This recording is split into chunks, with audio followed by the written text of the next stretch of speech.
പുതിയൊരു വീഡിയോയിലേക്ക് എല്ലാവർക്കും സ്വാഗതം. ഇന്നത്തേത് എൻ്റെ ഒരു ക്ലീനിങ് റുട്ടീനാണ്. ഞാൻ ഡെയിലി എങ്ങനെയാണ് വീട് ക്ലീൻ ആക്കി വെക്കുന്നത് എന്ന് ഞാൻ നേരത്തെയൊക്കെ കാണിച്ചിട്ടുണ്ട്. ഇതിപ്പോൾ ആഴ്ചയിൽ ഒരിക്കൽ ഉള്ള ഒരു ഡീപ്പ് ക്ലീനിങ് എങ്ങനെയാണ് എന്ന് കാണിക്കാനാണ് കേട്ടോ ഈ വീഡിയോ ആയിട്ട് വന്നിരിക്കുന്നത്. ആദ്യം തന്നെ ഞാനൊരു മുറിയിലേക്ക് ചെല്ലുമ്പോഴത്തേക്കും അവിടുത്തെ കർട്ടൻസൊക്കെ തുറന്ന് റൂമിലുള്ള ജനലെല്ലാം ഒന്ന് തുറന്നിടും കേട്ടോ. അങ്ങനെ ഞാൻ ജനൽ തുറക്കുമ്പോഴാണ് ഇപ്പോൾ കുറച്ച് ദിവസമായിട്ട് അടുപ്പിച്ച് ഈ മഴ ആയതുകൊണ്ടിട്ട് ജനലൊക്കെ ഇങ്ങനെ ചെറുതായിട്ട് പൂപ്പൽ പോലെ പിടിച്ചിങ്ങനെ ഇരിക്കണേ. അപ്പം ഞാൻ എന്നാൽ അത് വേഗം ക്ലീൻ ആക്കി എടുക്കാം. ആ കാണുമ്പോൾ തന്നെ ചെയ്തില്ലെങ്കിൽ പിന്നെ അത് അങ്ങോട്ട് ചെയ്യില്ല. അത് കാരണം അങ്ങനെ ക്ലീൻ ആക്കാമെന്ന് പറഞ്ഞ് അതിങ്ങനെ ചെയ്യാൻ തുടങ്ങുമ്പോഴാണ് കട്ടിലൊക്കെ എങ്ങനെയുണ്ട് കേട്ടോ. അപ്പോൾ ഈ തണുപ്പിൻ്റെ ആയിരിക്കും, എന്നാൽ ഫുള്ളൊന്ന് ക്ലീൻ ആക്കാമെന്ന് പറഞ്ഞിട്ട് ആദ്യം തന്നെ ഞാൻ ഒരു ക്ലീനിങ് ലിക്വിഡ് എടുത്തിട്ട് ഒരു സ്പ്രേ ബോട്ടിലാക്കി അതൊന്ന് സ്പ്രേ ചെയ്തിട്ട് ഫുള്ളൊന്ന് ക്ലീൻ ആക്കി എടുത്തേ. പിന്നെ അതിൻ്റെ ശേഷം ഇങ്ങനെ തടിയിലൊക്കെ നമ്മളിങ്ങനെ മണ്ണെണ്ണയൊക്കെ തേച്ച് വെക്കണമെന്നൊക്കെ അങ്ങനെ വെച്ചാൽ നല്ല ക്ലീൻ ആയിട്ടിരിക്കുകയും ചെയ്യും. പിന്നെ പെട്ടെന്നൊന്നും പൂപ്പലൊന്നും പിടിക്കില്ല. അപ്പം ഞാൻ കുറച്ച് മണ്ണെണ്ണയൊക്കെ എടുത്തുകൊണ്ട് വന്നിട്ട് അതൊക്കെ വേഗം ഒന്ന് അതുപോലെ ഒരു തുണിയിലാക്കി ഒന്ന് ക്ലീൻ ആക്കി എടുക്കുകയാണ് കേട്ടോ.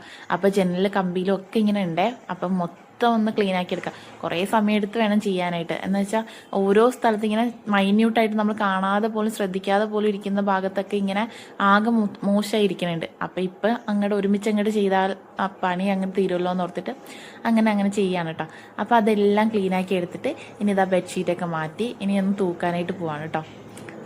റൂമിലുള്ള പൊടിയൊക്കെ തൂത്തിറക്കിയിട്ട് പിന്നെ ഫുള്ളായിട്ടൊന്ന് തുടച്ചെടുക്കും കേട്ടോ. എന്തെങ്കിലും ക്ലീനിങ് ലിക്വിഡോ അല്ലെങ്കിൽ കുറച്ച് മണ്ണെണ്ണ ചേർത്തിട്ടാണ് ഞാൻ ഇന്ന് തുടച്ചത്.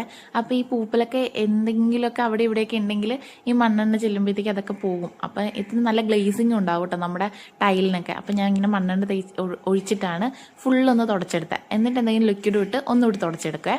അപ്പം അങ്ങനെയാണെന്ന് വീട് ഫുള്ള് തുടച്ച് ക്ലീൻ ആക്കി എടുത്തിട്ടാണ്. ഇങ്ങനെ പാർട്ടായിട്ട് ചെയ്താൽ നമുക്ക് കുറേ ജോലി ഉണ്ട് തോന്നൂല. വേഗം തന്നെ ആകുകയും ചെയ്യും കേട്ടോ. വേഗം തന്നെ ജോലി തീരാനും സുഖമാണ് കേട്ടോ അങ്ങനെ ചെയ്യുമ്പോഴത്തേക്കും. ഓരോ റൂം ഞാൻ ആദ്യം തന്നെ എന്താ ചെയ്യാന്ന് വെച്ചാൽ ഞാൻ ഓരോ റൂം എടുത്തിട്ട് ആ റൂമിൽ ഫുള്ള് ക്ലീനിങ് കഴിഞ്ഞിട്ടാണ് പിന്നെ മൊത്തത്തിലൊന്ന് തുടക്കുക കേട്ടോ. അതാവുമ്പോഴത്തേക്കും നമ്മുടെ പണി വേഗം തീരും. അത് കഴിഞ്ഞ് ആ സമയത്ത് ഞാൻ തലേണയൊക്കെ ഒന്ന് വെയിൽ കൊള്ളാനായിട്ട് ഇട്ടിട്ടുണ്ടായിരുന്നേ. അതൊക്കെ എടുത്തുകൊണ്ട് വന്നിട്ട് ഇനി ബെഡ്ഷീറ്റൊക്കെ വിരിച്ച് ആ റൂമൊന്ന് എല്ലാം സെറ്റാക്കാണ് കേട്ടോ. ഇനി അതുപോലെ എല്ലാ റൂമിലെയും ബെഡ്ഷീറ്റൊക്കെ അന്ന് തന്നെ മാറ്റും കേട്ടോ.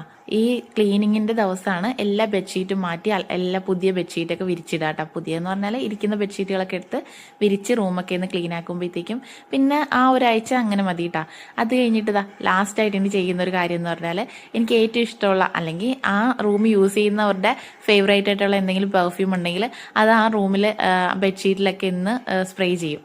അപ്പം ആ റൂമിലേക്ക് വരുമ്പോൾ തന്നെ നല്ലൊരു സ്മെല്ലൊക്കെ ഉണ്ടാവില്ലേ. അപ്പോൾ അത്രയേ ഉള്ളൂ ഇന്നത്തെ video. Thank you so much for watching.